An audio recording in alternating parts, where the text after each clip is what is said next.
Hello?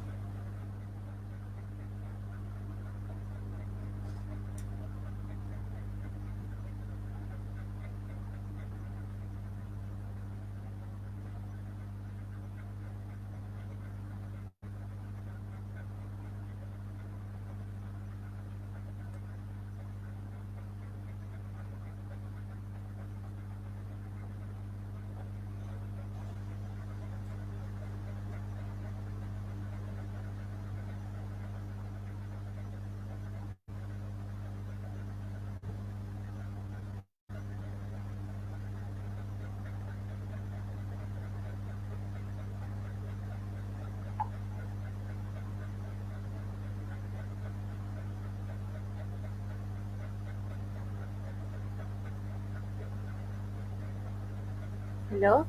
Um, tes suara.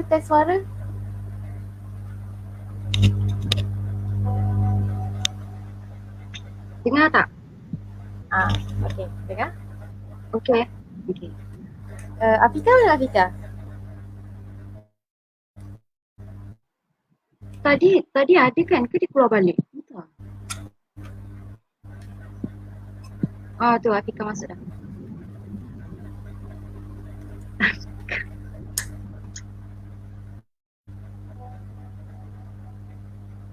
Okey. Tunggu Dr. Unggaran sekejap. Dr. Unggaran tak masuk lagi. Okey, boleh.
Masukkan Dr. Unggaran. Okey. Alright. Sekejap nak dapatkan dia. Assalamualaikum doktor. Waalaikumsalam. Baru. Okey je ni Kadir. Allah.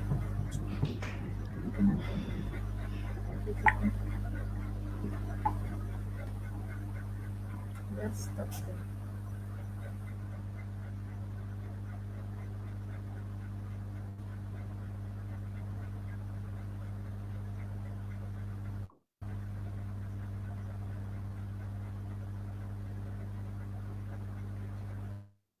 Oh, ini Afika yang biasa jumpa kat Istanbul. Ya, saya doktor. Saya ingat yang lain lagi. Saya lah. Khabar doktor?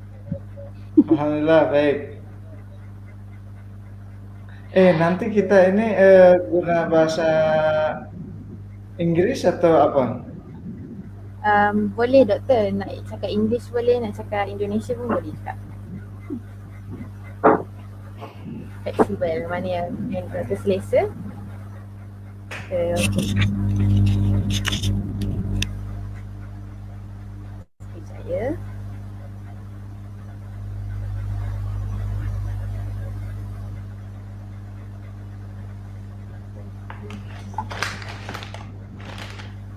Alright.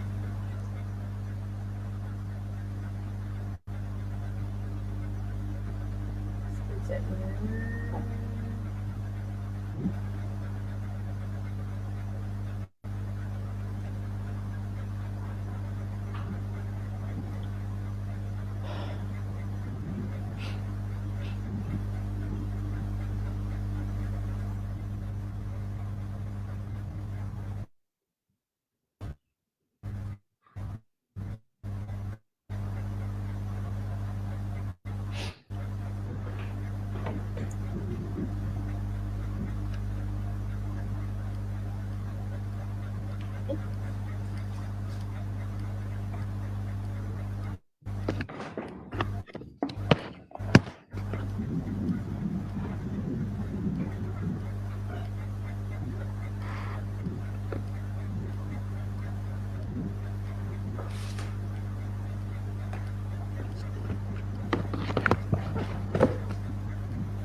Sekejap ya.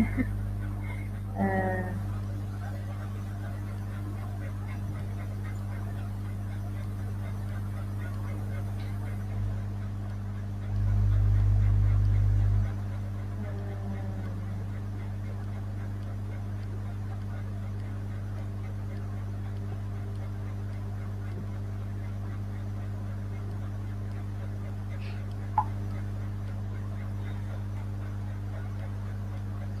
okay. Bismillahirrahmanirrahim. Assalamualaikum warahmatullahi wabarakatuh. Dan selamat pagi kepada semua pendengar kita pada hari ini. Jadi hari ini still kita bawakan satu diskusi tentang buku daripada kita untuk pembentang hari ini, iaitu Asisten Profesor Dr. Unggaran Rashid. Buku yang ditulis beliau yang baru sahaja diterbitkan tahun ini.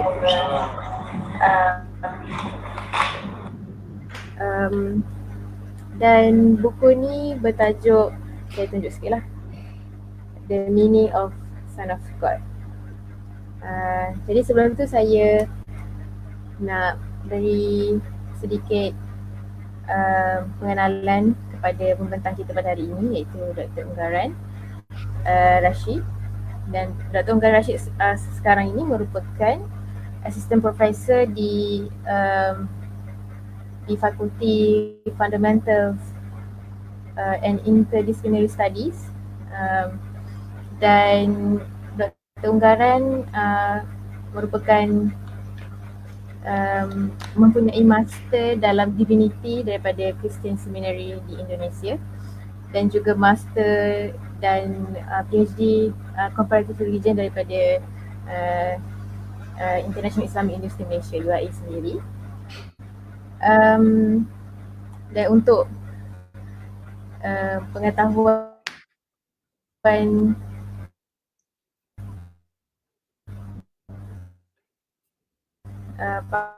para pendengar juga, Dr. Unggaran merupakan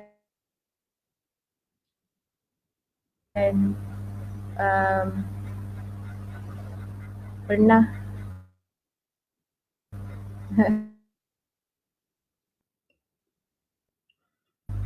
saya minta maaf, saya punya connection sini agak lambat. Jadi saya rasa daripada sedikit pengenalan tadi, mungkin kita boleh introduction sikit tentang, mungkin Dr. Unggaran boleh mula memberikan sedikit perkongsian lebih kurang mungkin di permulaan ini sebagai introduction dalam 15 ke 20 minit tentang buku yang Dr. tulis secara general, secara umum, dan kemudian mungkin kita boleh masuk sedikit daripada topik di dalam buku ini. Doktor, bersedia? Okey. Assalamualaikum warahmatullahi wabarakatuh. In English or bahasa Indonesia, maybe mix. Is that okay? Boleh, Doktor. Okay. If we talk about the term Son of God, this is quite a sensitive issue because mostly the term Son of God is understood by some religious communities as a heresy or something which is not a good term. But for some religious communities, the term is known well, and it is not a problem because the term by these communities is understood as figurative understanding, not as a literal, because the term sons in singular or plural, for example, by Jewish communities understood as commonly understood in the Hebrew Bible. For example, the term son of 500 years, for example. The meaning is not 500 years has a son, but the meaning is 500 years old. And also sons of foreign land. What does it mean? For us, maybe that's very weird, but for in Hebrew Bible, it means foreigners. And the Bible is written in Hebrew for the Jewish scriptures, Hebrew and Aramaic, and for New Testament, it is written in Greek, but mostly of a Jewish cultural background, because almost all of the author of the New Testament are Jewish people. Okay, so the term huio in Greek, sons, in English, has quite range meaning. For example, son of the bridegroom, which means the guest of the bridegroom, and also son of peace, for example, that is a peacemaker. So the term son is understood by this community, I mean Jewish community, as a common term. Even the term son of God itself is used widely to refers to king, refers to Messiah, and also refers to pious people in a plural. In a plural term. Okay. So when this term is read or is read by other communities, for example, by Egyptian communities, I mean ancient Egyptian communities, then they will understand through their own culture. In their culture, Pharaoh, for example, was believed as a son of God also. But son of God for Pharaoh means God married a woman. This is, I mean, mythology of ancient Egypt. God married a woman, and then they have a son, Pharaoh, and also very famous mythology about Heracles in Greek mythology. Zeus married or slept with Alcmene, and then they had a son, Hercules. So at least there are two understandings of the term Son of God, understood by Jewish community, understood by Egyptian or Greek mythology. Then when the New Testament is written and using Son of God, especially refers to Jesus or Isa alaihi salam, which one they have to use, the Hebrew understanding or the Egyptian mythology? We have to know that the readers of the New Testament, I mean the first readers of the New Testament, were not only Jewish people, but also non-Jewish, like from North Africa, from Greek people. Yeah? So there's a modification of this term used by Christian community, rather than it is understood as figurative. The Christian also avoid the mythology Egyptian or Greek. So the Christian, I mean the early Christian, early church fathers especially, modified this term, rather than God marry a woman, because Bible doesn't say that. God never married a woman.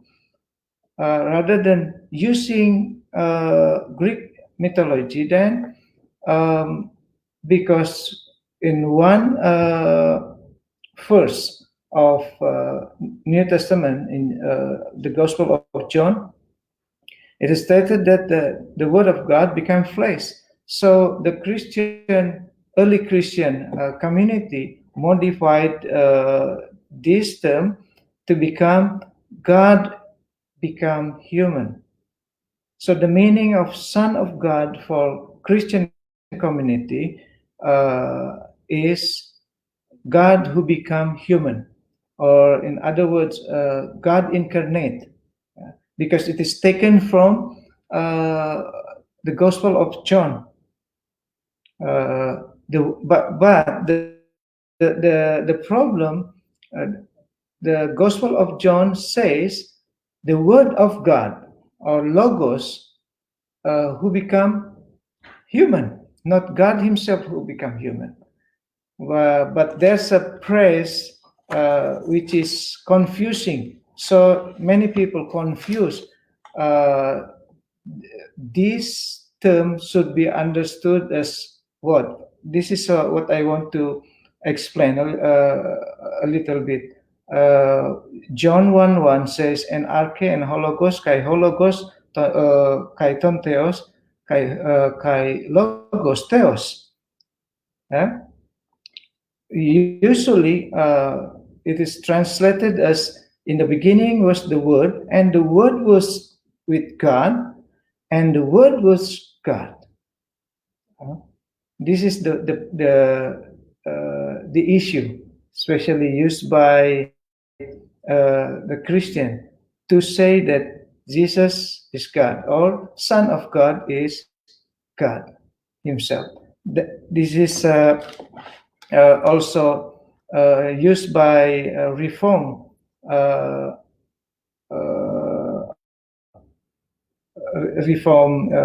theologians. Son of God become God the Son. Not only Reform, but also earlier in Nicene Council, year 325, Jesus was decided as God. Okay, so this is the main problem. But I mean, main problem for especially for Muslim. So through this understanding, the term Son of God, which is understood by Christian, then as Son of God, understood by Christian as God who become human, saying that Jesus is God, then it is criticized by Muslim that Jesus is not God. So the term Son of God is not biblical. It's not right. This is wrong. That's why so many Muslims think or believe that the scripture or Bible is corrupted, because the Christian says Jesus is God. The Christian says Jesus is God because Jesus is the Son of God. So this is a little bit complicated, but if we understand properly this term, I mean the term Son of God, actually we don't have to be confused, because we have to understand this term as as a figurative, in figurative meaning. Yeah. So I think this is my explanation for a moment. The difference of this book from other books, because this book sees the term Son of God only from the biblical, then it is also examine the understanding or the theology of Christ or Christology in Christianity. So I think for those who are interested in Christian Muslim relationship, this book will at least reduce the misunderstanding between Christian and Muslim communities. I think that's my explanation for a moment. And if you have something for me, question or comment or whatever, go ahead, please. Okay, thank you, Dr. Unggaran, for that very brief explanation. If the viewers if you have a question to us, you can drop your question on the comment section in our Facebook. And if not, just drop the question and I will read the question to address to Dr. Unggaran. And then let's maybe doctor can explain a bit. Maybe doctor can also share with us how can the students get the book as for now. And as far as I know, Dr. Unggaran books are available in IAM Press and some of the bookstore like Balai Ilham and Fuse, and you can also get from Dr. Unggaran himself the books. I think for about 30 ringgit, I guess. How much is it, doctor? Is it? Yeah, about that price. About that price. Yeah. Okay. Okay. So Dr. Unggaran, maybe you can share a bit how a Muslim should understand, or how a Christian should understand the term Son of God, and what are the common misunderstood. Maybe that you can refer to some of the Bible verse that actually, what is the correct way to understand the term Son of God? As I think we have few, I think in Deuteronomy and few other verses. Maybe you can explain a bit. Okay. We have to understand the term Son of God, especially using by God Himself when He promised to King David. Okay. God promised to King David to rebuild his kingdom. Whose kingdom? God's kingdom. This is the story. Okay, I will explain a little bit the story. When they came out from the Egypt, I mean, they here is Israel people came out from the Egypt. God Himself was the leader, okay, through Moses alayhi salam, okay. But then they traveled, passing so many communities there. Then they asked God, "We want a king like surrounding neighbor's king." By asking God a king, human king, indirectly they rejected the kingship of God. Theocracy, if you understand the theocracy, then the people of Israel at the time rejected theocracy, the kingship of God. So God gave a king, Saul. But then Saul made a mistake. So God chose David alaihi salam to replace Saul. When David wanted to build a house for God, Baitullah in our term, the house of God, God said, no, you are full of blood, means you kill so many people. You are not enough pure to build my house, but your descendant will build my house.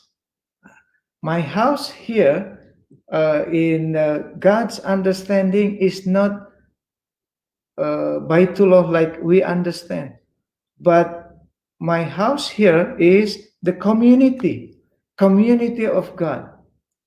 Okay, so God promised that He will rebuild the community of God, kingdom of God, and the one who rebuilt the kingdom of God was called Messiah, the promised one, or the promised king. God said to Daud alaihi salam, to David alaihi salam, this Messiah, this king who will rebuild the kingdom, he will be my son and I will be his father. So the term Son of God started in this situation. He will be my son and I will be his father. So we have to understand this term from this promise. Okay, so then this term became famous for Jewish people, that the Son of God means Messiah, and also King, the promised King, the promised one, in the one who is to come. Yeah? Mowinkel is a theologian, Christian theologian, who wrote also about this term, Messiah. So we have to understand this. That is stated in 2 Samuel 7. Okay, 2 Samuel 7. And many Christian theologians believe that Psalm 2, for example, is the messianic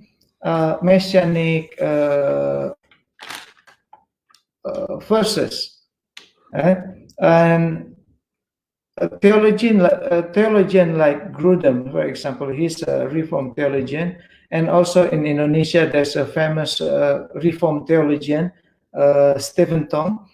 Stephen Tong says this. Okay, I will read Psalm 2, Psalm chapter 2, verse 7. Okay, so you will see what happened with the psalm. Why so many Christians using this to refer to Jesus? Okay, I will proclaim the Lord's decree. He said to me, "You are my son. Today I have become your father." Okay.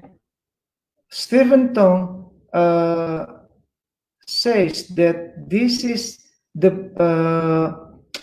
what is the term? Stephen Tong says that this is the process of parturition, the process of give birth. But actually, if this is the process of parturition, then the Son of God was not existed before God said to or in this ayah, in this verse, actually this is the prophecy of Daud alayhi salam. Okay, so there's a moment that the Son of God was not born yet, right? Because today the term is, "You are my son. Today I have become your father." This term is actually a common term for the coronation of a king, especially in Middle East kingship. During coronation, this term is I mean in the past. No, I don't know for modern time or postmodern time like now, but this coronation term for a king. So God used this, "You are my son," as a coronation for Daud alaihi salam to be king. Not the process of parturition. That is and we have to understand that if it is the process of parturition, which means there's a term today. Today,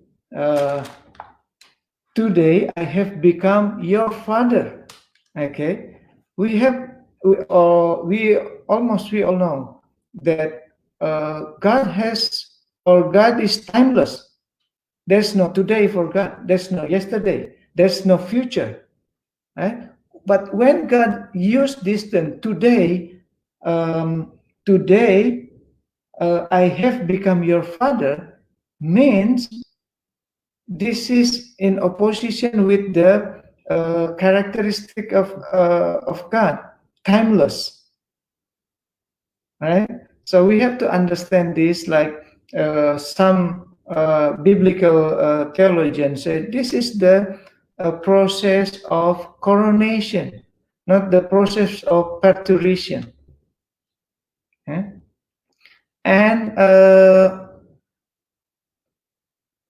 then this term, when it is applied to Jesus, this is the main problem actually. I mean the main problem for especially for Christian and Muslim.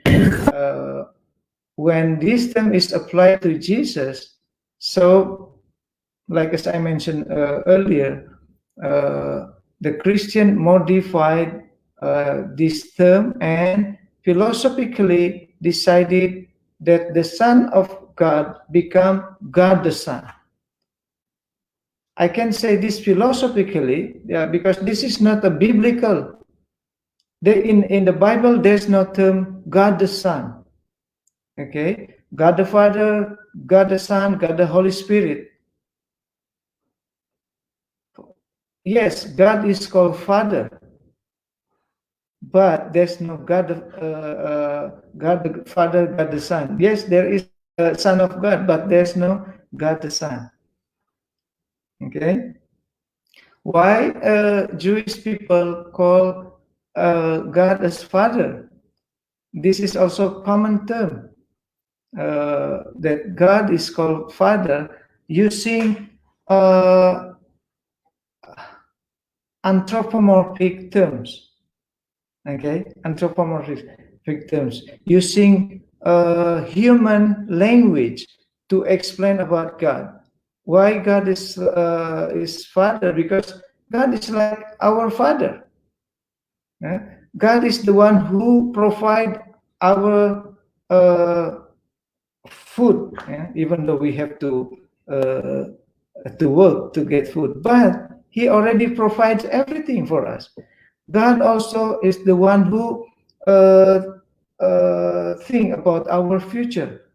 In Jewish community, a father is a main figure in a family. because the father must provide the food, must provide the education, must think about the future of the children. So in anthropomorphic term, God is like a father, but of course, God is more than a father. Yeah? There are so many better, but God is always good. Yeah? So the term father for God is common, and the term son also is used for the Israel sons of God in a plural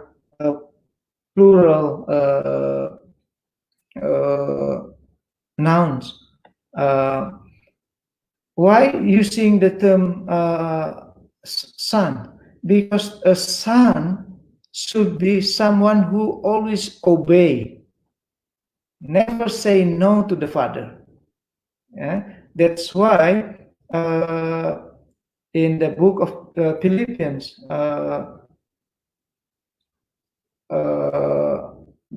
Jesus, who always obeys to God, he is called as son. Okay, so this is the term son of God. While the term father, the term son, using anthropomorphism. Christian,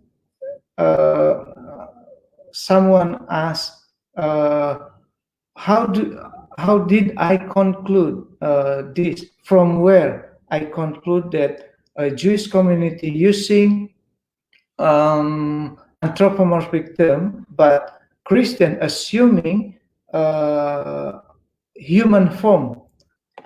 Why I said Son of God for Christianity using human form?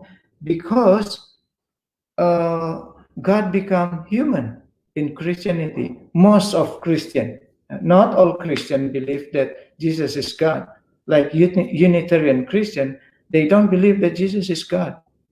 They believe that the Word of God become flesh, become human, but not God become human. Okay?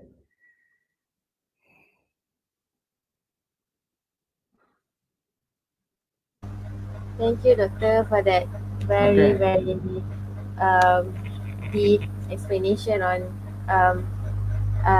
the term Son of God, and I can recap a bit. The term Son of God used was meant to be understood as a coronation instead of perturbation. So I think we can give a floor to our commentator here. We have here, or we say as pengulas. We have two commentators here. First, the commentator will have around 7 to 10 minutes to comment, and maybe you can ask question or add some points, or if you wanted to ask question and so on. Yeah. So first I will invite our sister Noria first to comment and give some adding points to Dr. Unggaran presentation. Please welcome. Okay, Assalamualaikum warahmatullahi wabarakatuh. Jelas tak suara? Waalaikumsalam. Ya. Jelas. Sebelum tu nak minta izin kalau campur cakap Melayu dengan English boleh ke? Oke, ya, boleh. Malaysia boleh. Indonesia boleh. Okay, perkongsian bagi saya, tajuk The Meaning the Son of God ni sangat penting sebab dia berkait rapat. Sebab penterjemahan Son of God tu dia berkait rapat dengan konsep Trinity itu sendiri. Yang mana mungkin pengertian Son of God ni sering disalah tafsir. Di mana yang doktor sebutkan tadi, God as the Son, kan? Okay, jadi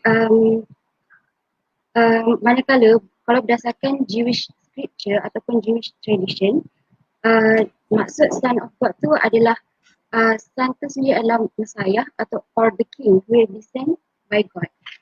Right. And then so apa yang Lara boleh emphasize sekali lagi, so dalam Son in Jewish scripture, Son tu dalam bahasa Hebrew kita sebut sebagai Ben, yang mana Son tu dia kalau dalam Jewish scripture, dia refers kepada individual, nation ataupun angels or maybe pious men yang who belong to God and they have a special relationship with God. So we can say that it is not a paternity of God. Okay, kemudian bila the term sons dalam Jewish tradition or Jewish culture mungkin boleh difahami kalau kita faham lah betul-betul Jewish background tu.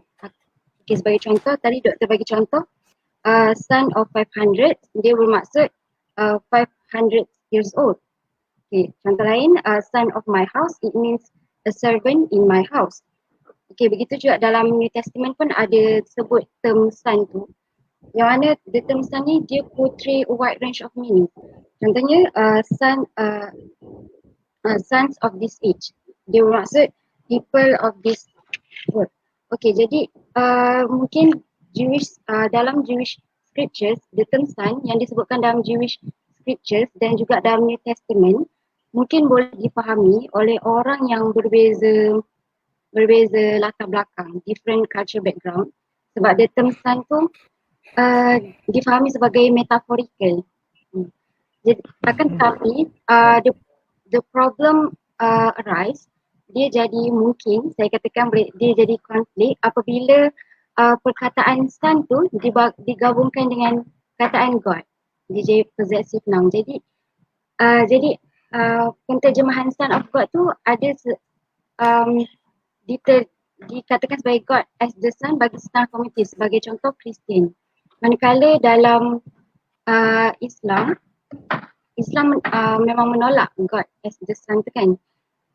Jadi menurut doktor, pemahaman term son of God yang bagaimana yang boleh menjadi orang kata boleh membawa peace and harmony di antara Muslim dan Kristian. Okay. Yeah. Early Muslim scholars macam Ibn Taymiyah, ya, Ibn Taymiyah cakap jika term ini son of God diguna untuk figuratif sebagai figuratif itu tak masalah. Ya. Yang masalah itu kalau kita boleh understand son of God as God has biological son. That's problem. But if this is the term or figurative term, then that's no problem. God the Son. Satu contoh, saya orang Indonesia, orang Bandung. Di Indonesia, for a younger generation, during my time when I was young, kalau natanya ini orang ini, dia akan selalu tanya, dia anak mana? Bukan anak siapa? Dia anak mana? Dia anak Bandung. Dia anak Jakarta. It doesn't mean that Bandung is my mother. Bandung is my hometown. Dia anak Bandung. Bandung is not my mother. Bandung is my hometown. Ada lagi anak kunci. Tahu di Malaysia ada istilah anak kunci, anak meja itu drawer. Itu it's okay if we understand the term son in figurative meaning. But if we understand this as a biological term, literal term, this is the problem, because Quran says lam yalid wa lam yulad. Allah tidak beranak dan tidak diperanakan. Jadi jangan do not mix Al-Ikhlas with the term son of God, because I think Al-Ikhlas refers to biological son, tidak beranak dan tidak diperanakan. But the term son of God in the biblical understanding means human. Okay, I mean human in common, like people of Israel also were called sons of God, and also Adam alaihi salam. New Testament, Luke chapter 3 says that Adam is son of God.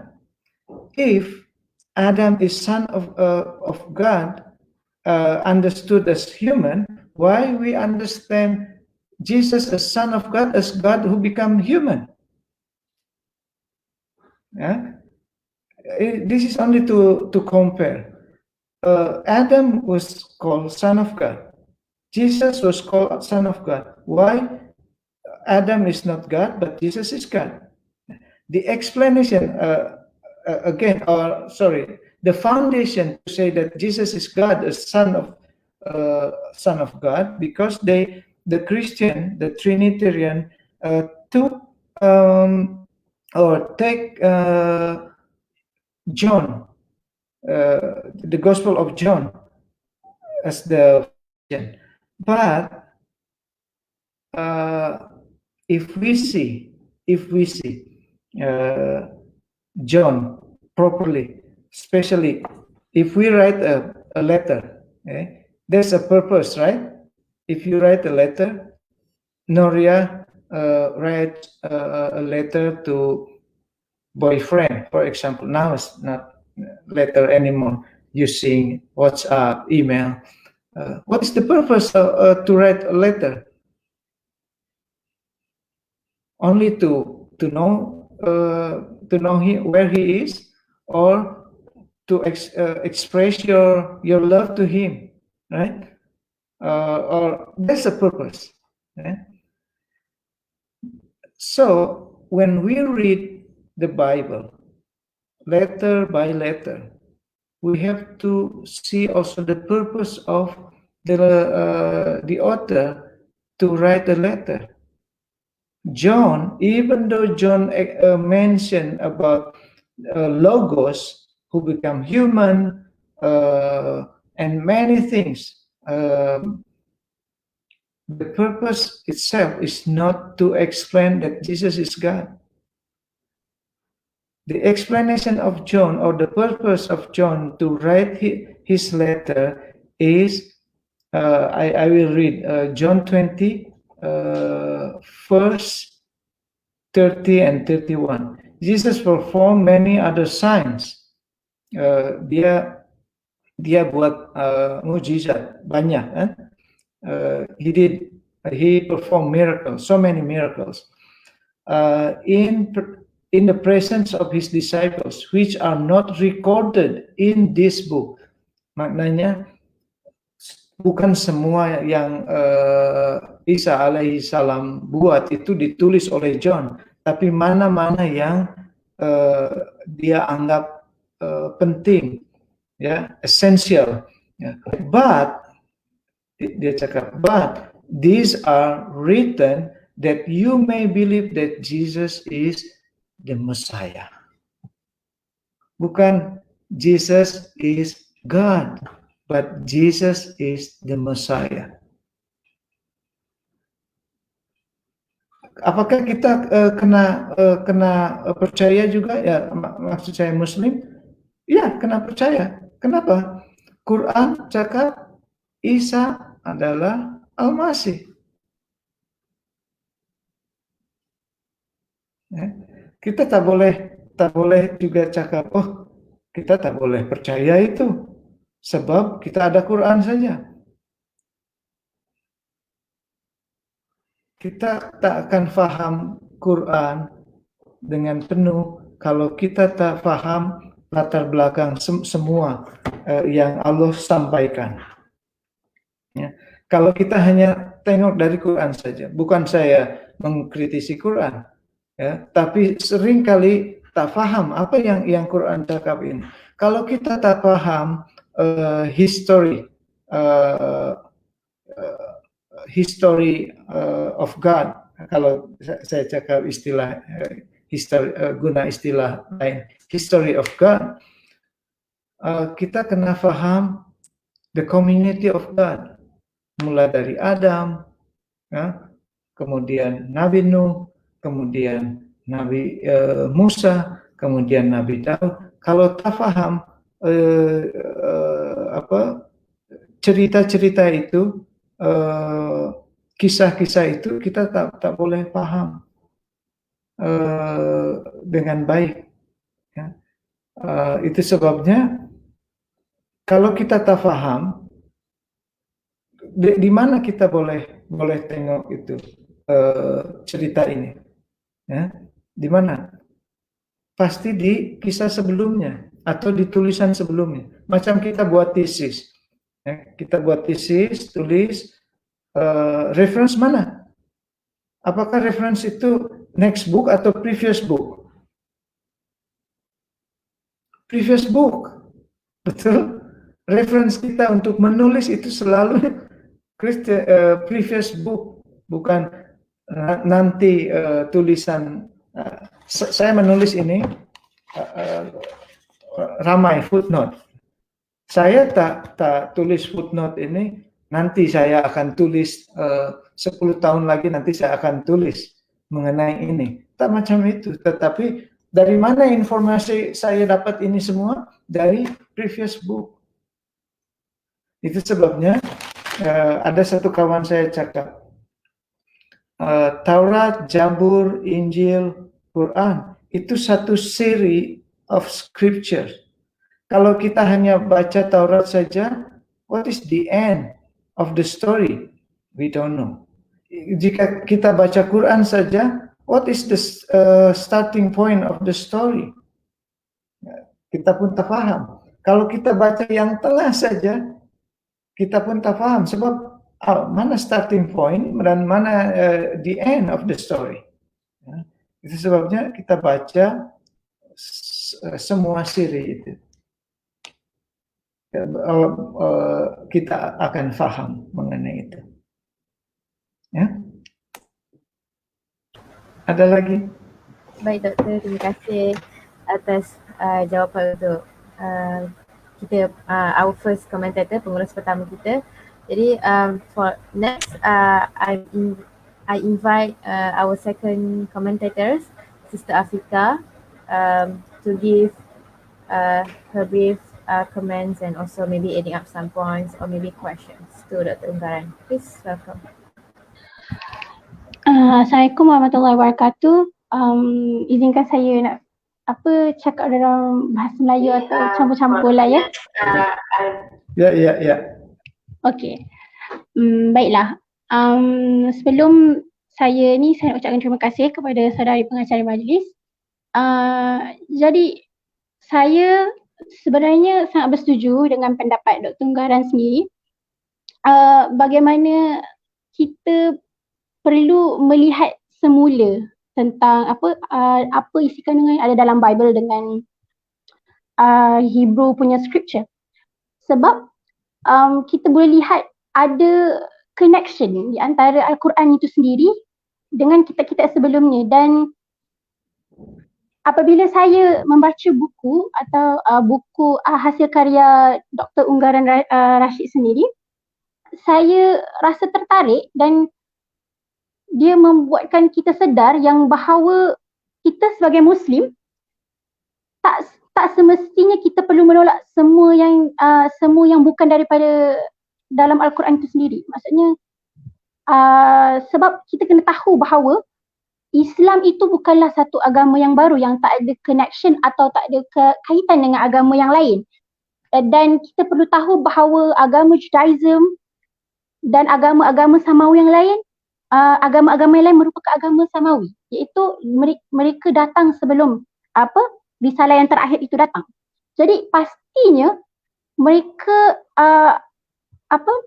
agama-agama itu pastinya akan ada menceritakan atau memberitahu tentang kewujudan Tuhan itu sendiri.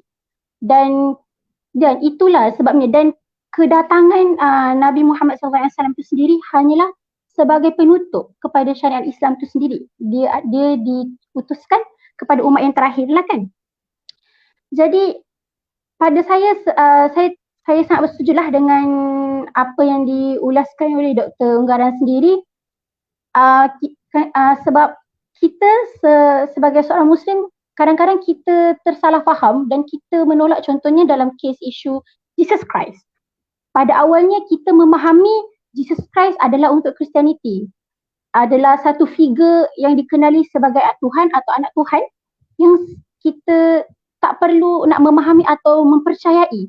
Sedangkan sebenarnya kalau kita bongkarkan kembali, melihat kembali dalam kitab-kitab sebelumnya, contohnya kitab-kitab dalam Bible, masih ada lagi ayat-ayat yang menceritakan bahawa siapakah sebenarnya Jesus Christ ni yang mereka sebut-sebutkan sebagai anak Tuhan atau Tuhan itu sendiri. Dan dalam Islam, Jesus Christ ni disebut Al-Masih, iaitu adalah Nabi. Dia adalah seorang Nabi. Jadi seorang Nabi yang diutuskan pada umat pada waktu itu. Jadi itulah sebenarnya. Jadi tak semua yang kita lihat tanpa kita mencari, tak semua yang kita lihat kita patut tolak. Kita perlu membongkar kembali, melihat kembali sejauh mana kebenaran yang tersingkap dalam sesuatu perkara itu.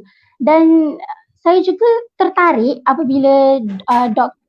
Unggaran sendiri menceritakan tentang bagaimana the Reform Christian mereka memahami Jesus Christ tu sebagai anak Tuhan dan the God of Son, the Son of God, and juga boleh dikenali, boleh mereka memahami juga sebagai Tuhan juga pada waktu yang sama. Jadi apabila saya membaca buku ni, saya tertarik bila doktor menerangkan bahawa bagaimana mereka boleh memahami yang seorang Jesus Christ ini, seorang manusia, mereka boleh memahami satu konsep yang bahawa dia merupakan anak Tuhan yang pada asalnya kita tak pasti, dan macam mana boleh mereka mewujudkan satu term atau satu panggilan ini yang kita tidak pastikan. Jadi melalui buku ini saya rasa kita boleh melihat mengapa permasalahan ini dan persoalan-persoalan yang timbul datang daripada isu the Son of God ini. Jadi Dr. Unggaran sedikit saya ambil balik, saya recap balik yang bahawa Dr. Unggaran memberitahu bahawa kelahiran mengikut dalam setengah Kristianiti, mereka menganggap Jesus Christ ini adalah satu kelahiran yang di mana kelahirannya adalah satu kelahiran yang sangat satu kelahiran yang sangat menakjubkan, kerana pada setengah Kristian mereka menganggap kelahiran Jesus ini kelahiran yang tiada bapa dan ibunya adalah seorang dara. Jadi benda itulah satu extraordinary lah untuk kita sebagai manusia biasa. Jadi bila mana perkara itu berlaku, event itu berlaku, mereka rasakan benda itulah satu benda yang holy atau satu benda yang divinity, yang berkaitan ketuhanan. Dan bila mana tertulis di dalam Bible itu sendiri the term Son of God, the Father itself kan. Jadi mereka memahami, sebahagian pada memahami bahawa Jesus merupakan anak Tuhan. Walhal sebenarnya doktor sendiri menerangkan bahawa term Son of God itu sendiri merangkumi pelbagai maksud yang tersendiri sebenarnya. Kerana dalam sesetengah region atau tempat mereka memahami son dan father itu sendiri berbeza. Ada yang memahami bahawa son and father sebagai satu hubungan sociological punya relationship. Tak pun dalam segi biological punya relationship. Tetapi ada sesetengah tempat mereka memahami itu sebagai satu aspek saja, iaitu biological relationship. Jadi doktor ada sebutkan tentang seorang figure, iaitu seorang scholar yang bernama Stephen Tong, dan beliau mengatakan tentang Tuhanlah yang melahirkan dan dilahirkan. Dan juga doktor ada sebutkan tentang Bacon, dia memberitahu yang dalam dia memberitahu tentang term ontological dengan functional dalam Christology punya highest divine identity lah. Jadi soalannya doktor, mudah je, saya nak tanya apa sebenarnya perbezaan di antara ontological dengan functional dalam Christology punya inilah prinsipal. Okay. Kalau tengok kalau kita ambil Gospel of John, di dalam Gospel of John disebutkan seperti tadi saya katakan itu logos bersama-sama dengan Allah, dan logos itu refer kepada Jesus, kepada Isa alaihi salam, ya. Ramai orang Kristen itu fokus kepada ontological issue, ontological approach, ya. Tapi Bible sendiri tak cakap secara ontologi itu apa, Tuhan itu apa, what is God, ya. The reader percaya bahwa Tuhan itu boleh disebut satu person, tapi sebenarnya apa? Apakah kita tahu secara ontologi apa itu Tuhan? Ya? Saya ingat tak ada orang yang tahu secara ontological Allah atau Tuhan itu apa. Hanya Quran sebut zat. Zat, tapi apa itu zat? Ya. Tapi function jelas, dia yang menciptakan langit dan bumi, dia yang memberi rizki, dia yang memiliki jannah, nanti dia yang akan menghakimi kita juga, apakah kita nanti akan pergi ke jannah atau ke nar, betul tak? Ya? Tapi secara ontologi siapa boleh jelaskan mengenai Allah? Tak ada. Semua scripture tak menjelaskan Allah secara ontologi. Sama juga dengan firman Allah yang kemudian oleh John itu disebutkan dia itu Messiah. Siapa itu Messiah? Baru kita hanya boleh tengok juga sama function saja. Secara ontologi kita tak boleh jelaskan apa itu firman Allah. Tapi Messiah, function dari Messiah itu adalah orang yang akan membina semula kerajaan Allah. Yang kalau dalam istilah Kristen itu semua manusia berdosa, semua manusia berdosa, dan Allah itu menyelamatkan, membebaskan dari hukuman dosa. Ya. Nah, Trinitarian percaya yang menyelamatkan itu Allah, dan Allah itu karena yang menyelamatkan Allah, maka Allah itulah yang turun menjadi manusia. Nah, tetapi saya akan bagi satu ilustrasi. Ya. Ada orang Malaysia pergi ke Filipina, contoh,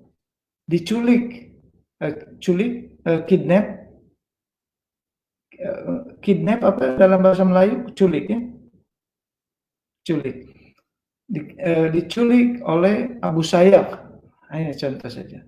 Nah, Prime Minister cakap saya akan menyelamatkan warga Malaysia yang diculik oleh Abu Sayyaf. Saya tanya, dalam pikiran kita, apakah Prime Minister akan pergi ke Filipina untuk menyelamatkan atau hanya akan mengutus tentara untuk membebaskan? Saya ingat Dr. Muhyiddin tak akan pergi ke Filipina untuk membebaskan warga Malaysia, tapi akan special force untuk membebaskan warga Malaysia yang diculik. Ya.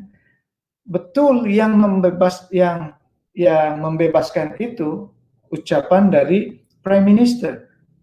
Ya. Essentially Prime Minister yang membebaskan, tapi factually itu adalah tentara.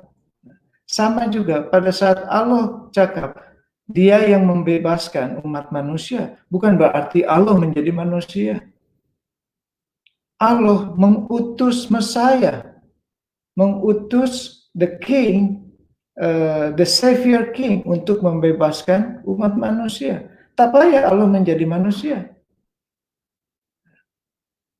Ada orang tanya juga, oh tapi ini kena ingat dalam Bible itu Nabi Isa diadili, didakwa oleh orang Jewish karena dia membuat dirinya equal dengan Tuhan. Untuk saya ini tak masalah. Dia membuat equal itu bukan equal position dia, tetapi authority dia. Pada saat dia menjadi Messiah, dia dibagi authority oleh Tuhan. Pada masa coronation itu seorang raja diberi authority. Authority yang diberikan oleh Allah kepada Nabi Isa, authority yang sama. Saya bagi satu ilustrasi. Ya. Prime Minister Dr. Muhyiddin menghantar ambassador Malaysia ke US, ke Amerika sebagai ambassador. Okay. Authority ambassador dengan authority ambassador pada saat dia menyampaikan message dari Dr. Muhyiddin, sama tak authority itu? Authority itu sama, sebab ini adalah message dari Prime Minister. Dan the authority dari ambassador itu sama pada saat menyampaikan message itu. Tetapi dia orang yang berbeda, bukan ambassador itu bukan Prime Minister. Jadi authority-nya sama, tetapi person itu lain. Jadi yang membuat marah orang Jewish masa itu karena dia ingat Jesus menganggap dirinya Messiah yang mana authority-nya equal dengan Tuhan, dan itu marah sebab untuk mereka Messiah itu kena anak raja, sebab memang Allah janji kepada Raja Daud kena keturunan raja, sedangkan orang-orang masa itu tahu Nabi Isa atau Jesus Christ itu adalah anak seorang carpenter, Yusuf. Sekalipun Yusuf sebenarnya bukan bapa dia, tetapi dalam tradisi Yahudi, Yusuf adalah bapa dia. Ya. Gitu. Jadi ini yang sering menjadi masalah untuk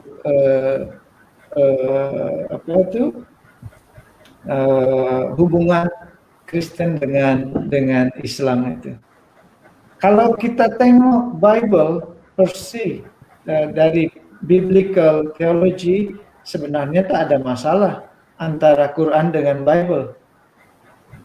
Yang masalah itu interpretasi dari Bible dan interpretasi dari Quran yang tak match. Atau orang interpretasi Bible salah interpretasi. Muslim cakap, inilah Bible ini corrupted. Kenapa? Tengok, lain dengan kita. Padahal yang dia correction itu atau yang dia examine itu interpretation dari seseorang, bukan Bible-nya. Ya. Kalau kita menyatakan Bible corrupted hanya karena interpretation dari seseorang, itu tak fair. Non-Muslim pun akan cakap Quran corrupted. Kenapa? ISIS, Jamaah Islamiyah, banyak teroris guna Quran sebagai interpretasi mereka, sebagai foundation mereka membuat terorisme. Apakah maknanya Quran corrupted? Bukan, yang corrupted itu pemikiran orangnya yang menginterpretasi Quran. Nah, sama juga dengan Bible itu. Yang corrupted itu interpretasi dari orangnya, bukan scriptures-nya. Sebab scriptures-nya adalah firman Allah. Bolehkah firman Allah berubah? Dalam opini saya, hanya opini saya, boleh jadi salah. Allah akan melindungi firman-Nya. Firman Allah tak pernah berubah untuk saya. Yang berubah itu interpretasi. Dan bukan hanya Bible yang boleh berubah interpretasi. Semua scriptures termasuk Quran. Ya. Satu contoh dalam Quran, istilah apa itu Al-Imran 55 kalau tak silap. Sorry. Saya bukan seorang hafiz. Pada saat dikatakan ya Isa inni mutawafika wa rafi'uka. Nah, ada yang menerjemahkan aku akan mematikan kamu dan kamu. Tapi ada terjemahan juga atau interpretasi aku akan mengangkat secara fisikal. Ya. Ada yang cakap mewafatkan itu bukan literal, itu hanya figuratif. Ya. Meninggal dalam bahasa Indonesia. Aku akan mewafatkan engkau. Nah, ini saja sudah ada dua interpretation. Apakah maknanya Al-Quran itu corrupted? Saya rasa tidak. Sebab the text itu tetap ini mutawafika warafiuka, tapi interpretation orang lain-lain. Yang corrupted itu salah satu dari yang interpretation, yang interpret itu corrupted. Qurannya tak corrupted. Ya, itu. Baik Doktor, terima kasih atas penjelasan kepada soalan pengulas kita yang kedua, Sister Afika, dan saya mengambil kesempatan untuk memuji kedua-dua pengulas kita atas ulasan yang sangat-sangat baik. Tanya. Seterusnya saya rasa kita dah boleh masuk ke session soalan. Dan kita ada beberapa soalan yang di post di Facebook. Ada 3 soalan yang saya akan baca, agak panjang juga soalannya, dan juga kita ada satu soalan daripada kita punya backstage. So saya akan mulakan dulu soalan daripada fellow skill kita. Thank you very much Dr. Unggaran for such a refreshing elucidation. My simple question is, Doktor dah ready ke? Ya, saya coba catat mana pen saya. Okey, tak apa, kita beri Doktor sedikit masa untuk bersedia. Okay. Sorry. Okay. Pertanyaannya? Okay. If such paternal designation as father was common to the Jews in Middle East, that it was absorbed into the Hebrew Bible, then why we no longer has the same designation in the Quran to allude to Allah, since the Arabs also came from the same Semitic language family? Okay. Bukan berarti semua Semitic language punya culture yang sama. Okay, satu contoh. Kalau dalam Arab culture, adopted son boleh dapat inheritance tak dari bapa angkat, dari adopted father? Boleh? Tak boleh. Tak boleh. Kecuali ada apa will, tolong bagi anak angkat saya berapa bagian dari harta saya. Dalam Jewish culture itu anak angkat adopted son boleh mendapat inheritance, tak masalah. Satu contoh itu saja. Jadi bukan semua Semitic language itu punya culture yang sama. Ya. Satu contoh lagi. Bahasa Indonesia dengan bahasa Melayu, satu root, betul? Betul. Satu root itu bahasa Melayu. Dalam bahasa Melayu, Malaysia, apa makna awak? Kamu, kan? Bahasa Indonesia awak maknanya saya, opposite. Satu root tapi lain, satu root, satu word, makna lain. Dulu istilah di Indonesia ada istilah percuma, ya, sama di Malaysia percuma, maknanya free, ya. Di Indonesia sekarang, dulu sama juga maknanya free. Ya, saya masih ingat masa saya kecil itu ada satu lagu, naik kereta api. Naik kereta api, siapa hendak turut ke Bandung Surabaya, bolehlah naik dengan percuma. Maknanya free. Tapi percuma untuk orang Indonesia saat ini apa? Useless. Jadi bukan berarti satu root language yang sama mempunyai culture yang sama. Ya. Kata bapak untuk orang Melayu diguna tak bapak? Diguna. Untuk siapa? Untuk ayah. Untuk biological father. Tapi di Indonesia bapak diguna untuk siapa saja yang lebih tua. Ya, sama father di bahasa Arab dengan bahasa Hebrew, sekalipun sama Semitic language, tapi bukan berarti semua sama. Mereka similar, tapi bukan berarti semua sama. Baik. Jadi itu jawaban saya. Okey, terima kasih doktor. Jadi kita teruskan kepada soalan yang kedua daripada saudara Khairul Rijal di Facebook. Ini soalannya. Bagaimana Kristian generasi awal dahulu selepas Isa AS naik ke syurga mula fahami Son of God secara literal dan siapakah yang memulakan amalan ini?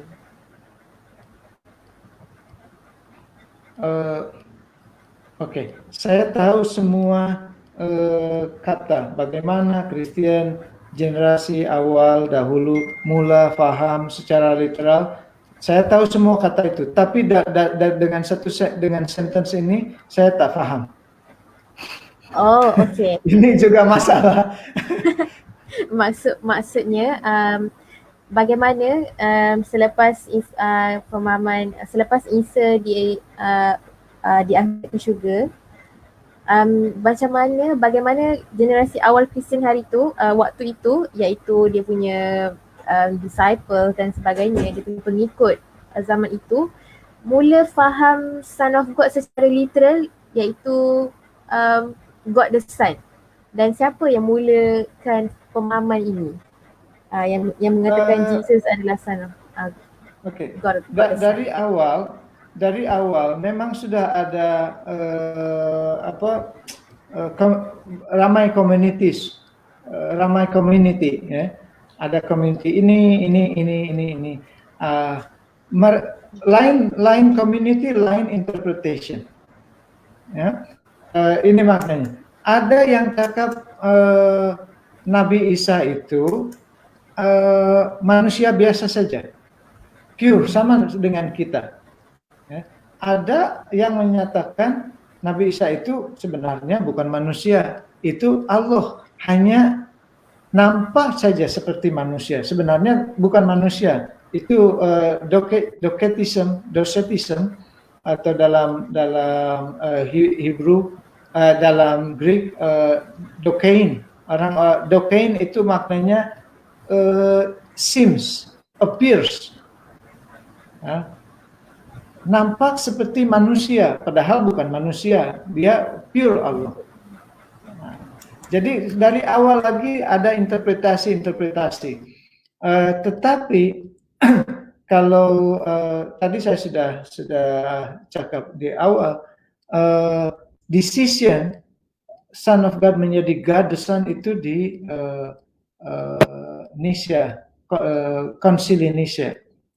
Ya. Dalam Nation Creed itu disebutkan dia pure human dan dia pure Allah. Ya. Jadi itu 325 tahun selepas kematian Nabi Isa baru diputuskan, disahkan Nabi Isa sebagai Tuhan. Tapi kalau kita baca satu buku, When Jesus Became God, itu nampak ada political deal di situ, ya. Secara politis itu ditetapkan menjadi Tuhan.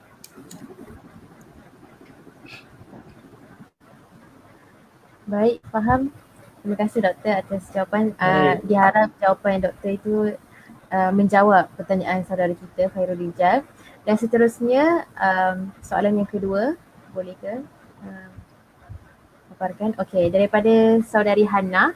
Doctor, I have a question. If we need to read previous scriptures to know beginning of the story, but how do we want to know if it still conveys the correct story? There could be addition to the story when the narrators pass the scripture. We don't even know clearly the chain of narrator, so I adopt the previous story in previous scriptures. So, Doctor, okay, faham tu? Ini suggestion saya. Kalau untuk belajar mengenai Bible secara spesifik, secara khusus, boleh. Tapi kalau tak ada masa, kita baca saja. Baca dari awal, dari Genesis hingga Revelation. Oke? Itu akan ada soalan-soalan dari kita nantinya. Apakah ini masalah tekstual atau ini masalah interpretation? Kalau yang masalah itu tekstual, kita kena refer ke buku-buku teks biblical theology. Ada masalah teks, masalahnya apa dengan teks ini? Ya. Tapi kalau tak ada, mungkin itu hanya masalah interpretation atau terjemahan. Nah, saya yang ada pengalaman belajar di seminari selama 7 tahun, saya merasa tak ada masalah dengan scriptures itu. Ya, the story itu flow dengan baik, dan masa saya baca Quran, ya sama juga. Ada minor, ya, minor. Tapi itu pun kita kena tengok kenapa ada minor itu. Ya. Satu contoh saja. Menurut Jewish people dan menurut Kristen, dalam cerita Nabi Ibrahim mengorbankan anaknya, ya, siapa yang dikorbankan? Menurut Kristen dan Jewish itu Ishak, betul? Menurut Muslim itu Ismail, betul? Tapi menurut saya fokus itu bukan Ismail atau Ishak. Sebab pada kenyataannya Nabi Ibrahim tidak menyembelih, slaughter. He didn't slaughter his son. Yang disembelih, yang he slaughtered the lamb. Jadi bukan masalah utama itu. Kita kena tahu juga mana fokus atau main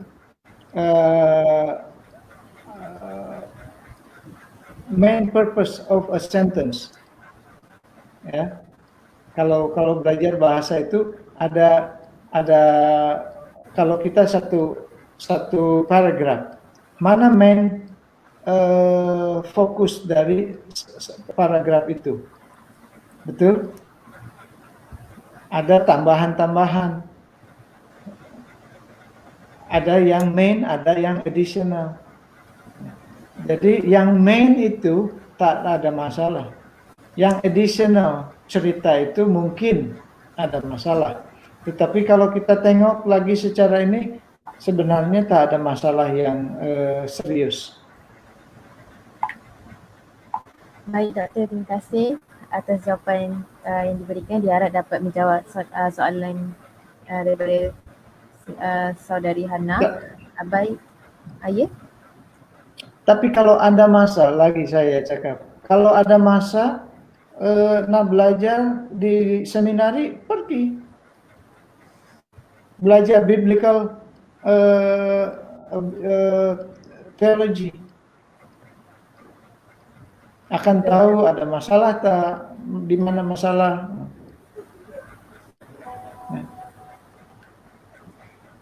Baik, Doktor, boleh lagi ke kita jawab soalan? Tak ada lebih kurang. Boleh. 3. Boleh Doktor, masa lapang ya? Boleh. Okey, baik. Jadi kita bergerak ke soalan yang seterusnya daripada saudara Hanif. I have a question. Beside the term son of God, there are some terms like hand of God, eye of God, and etc. were used by some of us. Maybe they were meant to use such term to refer their ability, skill, or anything. So my question, is it can be a problem for us, Muslim especially, to our iman if we use such term in our life? Thank you. It's like mutashabih. Kalau itu ditulis di dalam Al-Quran, kenapa itu kalau kita guna itu kenapa akan mengubah atau mengganggu iman kita? Itu ambil dari Quran. Kita harus percaya, tapi bukan berarti hand of God itu, yadullah itu bukan berarti Allah punya tangan. Pasti ini yang saya cakap tadi, anthropomorphic term using human body as God's body. Sebab kalau kita baca atau kita dapat information, Allah mengguna bahasa Allah sendiri, kita akan faham tak? Ada yang cakap bahasa Allah itu bahasa Arab. This is ridiculous for me. Ya.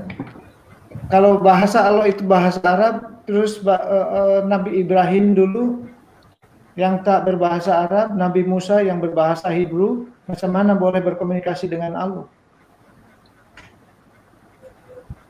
Ya. Baik, terima kasih atas jawapan yang sangat lengkap tapi bermakna. Tak masalah. Tak ada masalah. Okey. Seterusnya soalan yang keempat saya rasa. Okey, daripada saudari Tasnim. Salam sejahtera Doktor. Apa sebenarnya mizan atau kayu ukur yang sepatutnya kita gunakan agar makna sesuatu perkataan itu dapat dirujuk dalam konteks yang memberi keyakinan bahawa itulah yang dimaksudkan oleh bahasa tersebut. Kerana jika menurut doktor, kelainan dalam interpretasi menyebabkan pemahaman dan penanggapan yang berbeza. Ini tidak membawa kepada satu kata putus dalam mengenal apa sebenarnya yang benar dan apa pula yang batil. Masing-masing boleh mendakwa yang dinyatakan itu boleh diinterpretasi. Sekejap ya, soalannya agak panjang.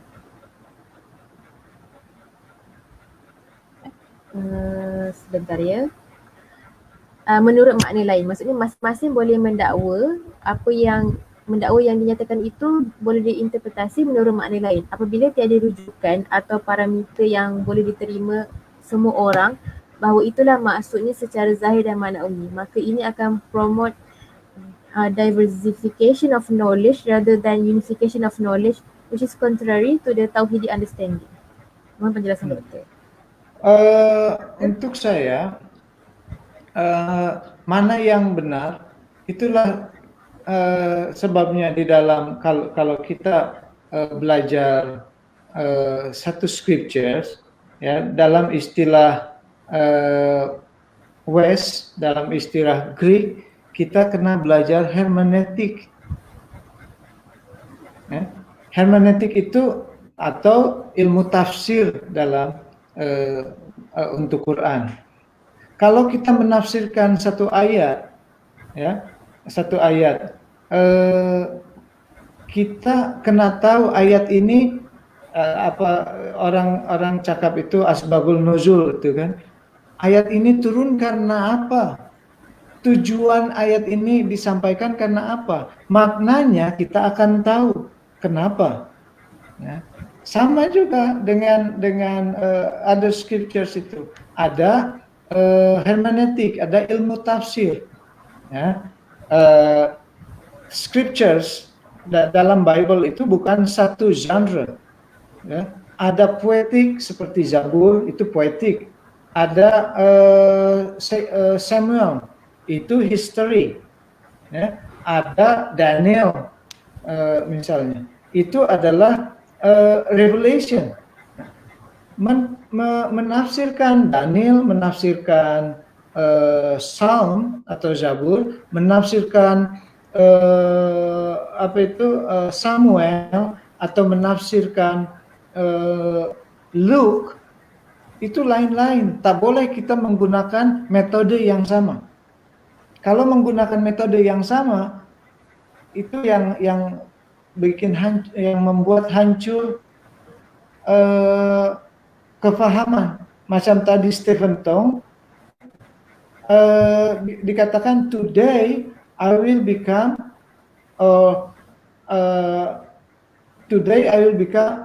I become his father. Kalau ini poetik, kalau itu dipahami secara atau menggunakan metode history, ini menjadi masalah. Allah melahirkan seorang anak karena itu history, tapi sepatutnya ini menggunakan metode poetik. Ini adalah bahasa poetik, bahasa coronation. Ya. Saya tak tahu, saya lupa masa graduation day di UIA. Tapi masa saya graduation day di seminari di Indonesia, ada istilah, today we release you. Kami melepaskan kamu.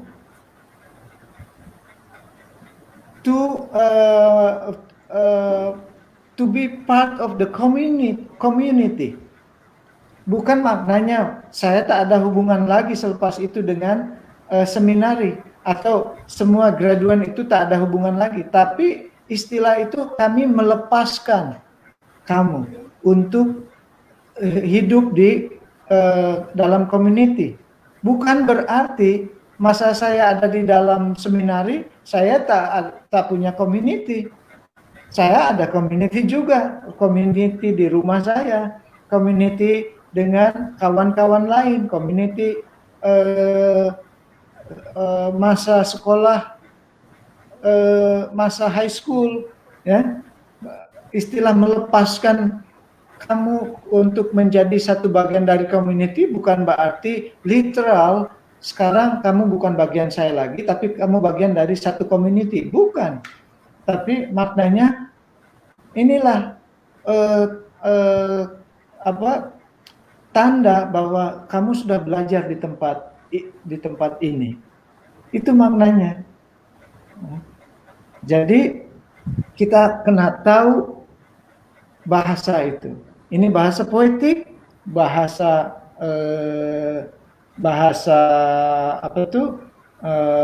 history, revelation, itu lain-lain. Sama dengan kita sekarang ini. Kenapa ada istilah itu bahasa pasar, market language, atau ini bahasa formal? Kenapa ada bahasa itu?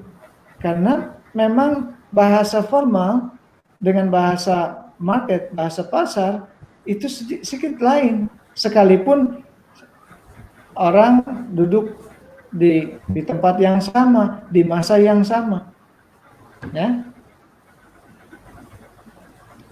Baik, terima kasih semua atas soalan yang diberikan. Diharap perkongsian kita hari ini sangat-sangat boleh memberi manfaat kepada semua yang menonton dan mendengar. Kita ada lagi satu, tapi saya rasa ini hanya sekadar komen sahaja daripada saudara Muhammad Malizia ni, berpandangan bahawa mencari bahan kaji asal atau penulisan yang asli yang tiada perubahan sangatlah susah, seperti Bible Barnabas sendiri yang ramai katakan buku tersebut sangat selari dengan Islam moden, tetapi rakyat marhaen tidak dapat memastikan sendiri asli buku tersebut, melainkan ada kepakaran dan kebenaran untuk mendapatkan buku tersebut. Dan bagi saya, membincangkan mengenai Maria juga adalah salah satu penentu adakah benar mereka itu Son of God, adakah itu Maryam atau Maryam of Nazareth. So itu antara komen daripada saudara kita Muhammad Malizia. Doktor ada sedikit komen ke daripada komen saudara kita itu? Tadi saya kurang tak faham semua. Oh, tak apa. Ya, saya ringkaskanlah sikit tentang saudara kita ini bersetuju dengan pengulas kita, Sister Afika, tentang sebenarnya sukar kita sebenarnya untuk mencari penulisan ataupun bahan kaji asal yang asli dan yang tiada corruption. Saudara kita mention tentang Bible Barnabas yang dikatakan buku tersebut sangat selari dengan Islam moden, tetapi kita tidak mendapatkan akses untuk memastikan buku tersebut ada atau tidak, atau benar atau tidak. Sebenarnya kalau nak dapatkan Bible asli sekarang senang je, download je, ya. Di Google Play ada original language, Greek, Hebrew, Bible. Mengenai surat Barnabas, karena saya juga sudah baca, Injil Barnabas ini tak sesuai dengan tulisan-tulisan lain dalam New Testament. Ya, satu contoh saja. Semua dalam tulisan New Testament dan juga itu tradisi, tempat di mana orang menaruh anggur, ya, di dalam tulisan-tulisan lain itu dalam kulit binatang, ya. Tapi dalam Injil Barnabas itu dalam barrel, dan barrel ini bukan tradisi Israel. Barrel ini tradisi Europe untuk anggur, sebab orang Israel mengguna kulit untuk anggur. Ini satu hal. Lalu kemudian ada statement, Jesus go down to Jerusalem. Macam mana Jesus go down to Jerusalem? Jerusalem itu ada di bukit. Sepatutnya going up, bukan go down. Dari sisi geografi pun, penulis itu tak faham geografi Palestina, dari sisi culture dia pun tak paham culture Palestina, ya. Coba tanya orang Palestina mungkin hingga saat ini, atau bukan yang Muslim pasti, yang non Muslim, mereka guna apa untuk taruh anggur, wine, untuk taruh wine, tak guna barrel, menggunakan kulit.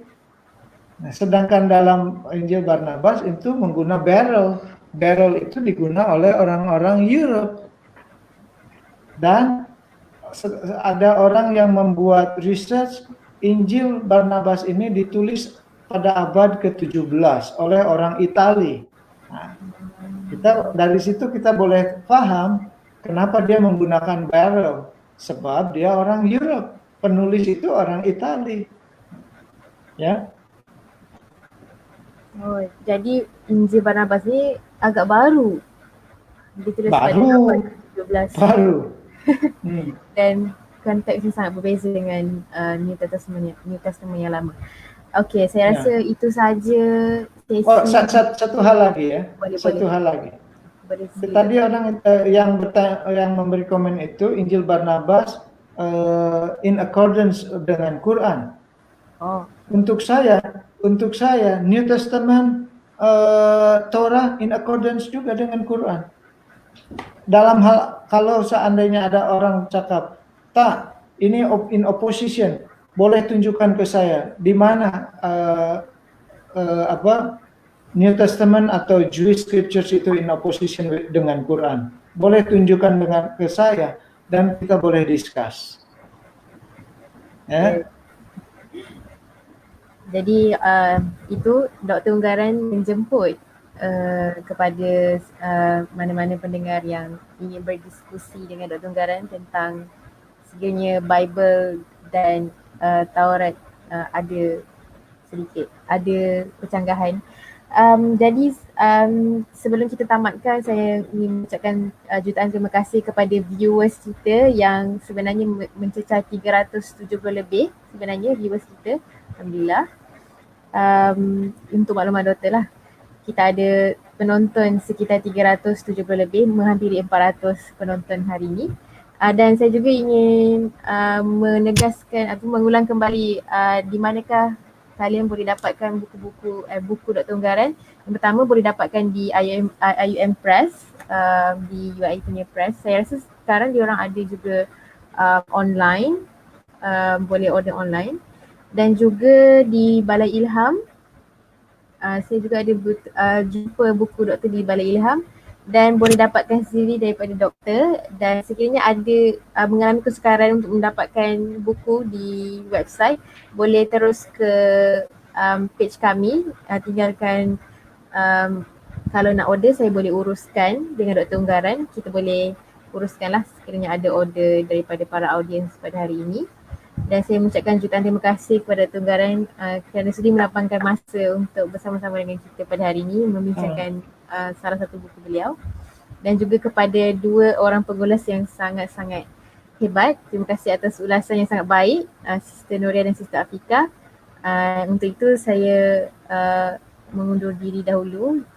Terima kasih kepada yang menonton dan semoga kita berjumpa lagi insya-Allah di lain-lain program di School of Islamic Thought. Jangan lupa teruskan follow page kami di Facebook, kita ada juga di TikTok dan juga di Instagram untuk lebih banyak lagi sesi wasati ataupun wacana atas talian kita. InsyaAllah dalam bulan Mac ni kita ada lebih kurang 5 ke 6 lagi sesi wasati dan juga sesi lain. Terima kasih. Terima kasih. Assalamualaikum warahmatullahi wabarakatuh. Assalamualaikum warahmatullahi wabarakatuh.